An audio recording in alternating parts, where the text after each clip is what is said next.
Injil Yesus versus agama. Yesus dan agama adalah kedua hal yang bertolak belakang.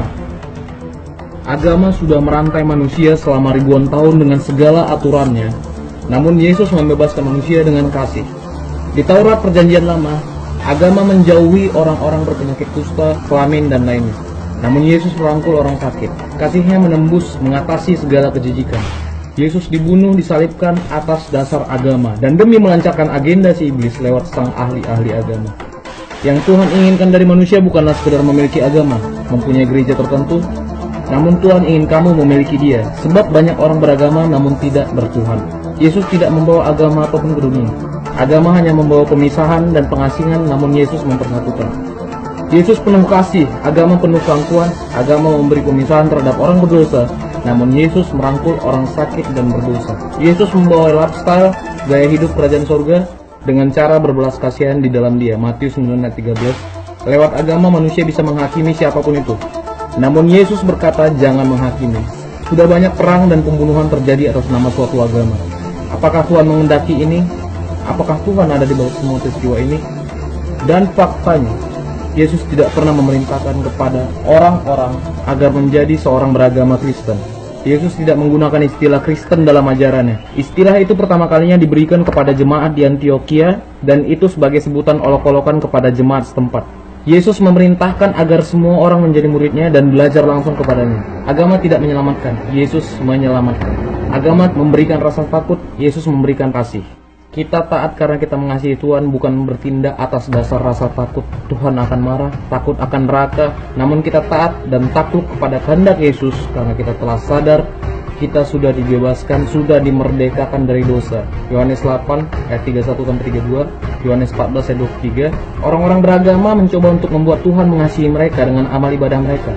Tetapi murid Yesus melakukan amal ibadah karena mereka mengasihi Tuhan, dan mereka mengasihi Tuhan karena Tuhan sudah terlebih dahulu mengasihi mereka.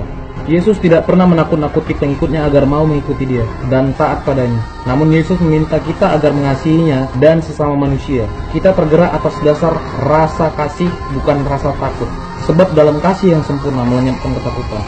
Misi Yesus yang terbesar datang ke dunia bukan hanya sekedar untuk menyelamatkan umat manusia dari dosa-dosanya, bukan sekedar mengampuni, namun untuk mengajak orang untuk menjadi murid-muridnya. Matius 28 ayat 19-20. Yang Tuhan kehendaki bukan hanya sekedar pertobatan keselamatanmu, namun perubahan status dari seorang pendosa menjadi seorang murid, sama seperti kisah Zakeus, memungut cukai, Maria, Magdalena, dan Paulus. Dan pemuritan hanya bisa didapat ketika kita bergaul karib dengan Yesus setiap harinya. Tidak hanya sekali seminggu ke gereja yang hanya berdurasi 2 jam lalu setelahnya kita melupakannya. Dalam seminggu manusia beragama hanya menghabiskan 2 jam untuk merasa dekat dengan Tuhan, lalu menghabiskan 166 jam untuk melakukan hal lain.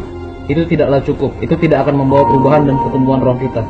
Agama mengajarkan jika kita melakukan A tambah B sama dengan C.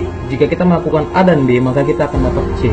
Jika kita tidak minum ini, tidak makan itu, tidak melakukan ini, itu Tuhan akan senang pada kita. Tuhan bakal cinta kita. Jika tidak, Tuhan akan benci dan marah pada kita. Motivasi yang seperti ini akan membuat manusia cenderung tenang menghakimi orang lain karena tidak sama seperti dirinya, bukannya berbelas kasihan kepada orang berdosa. Faktanya, Tuhan tetap cinta terlepas dari apapun yang kita lakukan. Keselamatan datang bukan karena usaha kita, namun karena kasih karunia. Dengan apakah kita balas kasih Tuhan? Dengan kasih kita untuk menuruti perintah Tuhan di dalam kasih.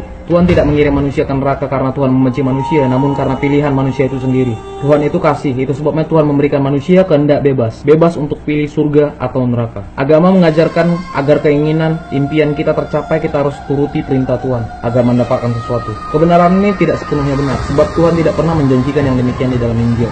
Memanfaatkan Tuhan demi aktualisasi diri, ini hanya menghasilkan mental pengemis, peminta-minta, bukan mental seorang murid yang mau melayani dan mengorbankan segala-galanya demi gurunya. Kita menuruti Tuhan bukan karena kita ingin mendapatkan sesuatu, tetapi karena kita mengasihinya, kita ingin dekat dengannya, agar kita bisa diubahkan menjadi serupa dan segambar dengan karakternya, agar kelak kita bisa tinggal bersama-sama dengannya.